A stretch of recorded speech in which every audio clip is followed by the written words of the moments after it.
We are looking at some slightly drier air making its way into central Texas, so it's not feeling too bad for August standards as temperatures still in the 90s, but below normal 90s. Instead of the upper 90s, we're in the low to mid 90s, and a lot of that moisture has been shoved down to the south, closer to the I-10 corridor and South Texas. So with that, it should feel a little more comfortable outside. Now, one thing we're going to have to track is some smoke, and you're like, well, where is that coming from? Well, it's coming from the Pacific Northwest and Canada, and the upper level winds are carrying it down through the plains into Oklahoma and down into Texas. So as we head into Wednesday, it does appear that the highest concentrations will be to the north and east of us, but as we move into the evening hours on Wednesday, again, some light to moderate smoke across the area.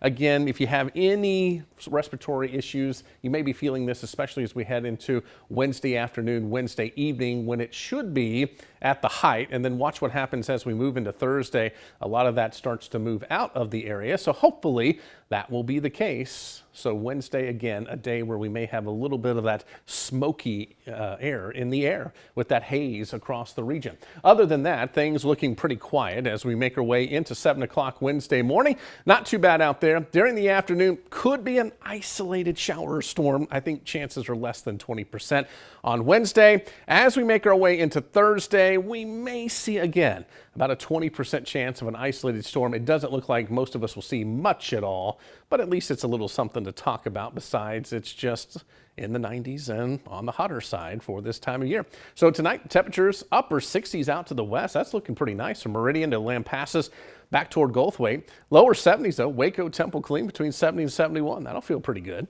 And then as we make our way into the afternoon hours, how about some low to mid 90s, still well below normal for this time of year. And looking at that 10-day forecast, temperatures will start to come up as we make our way into the weekend. And in fact, will be right around normal as we head into the weekend and next week in the mid to upper 90s.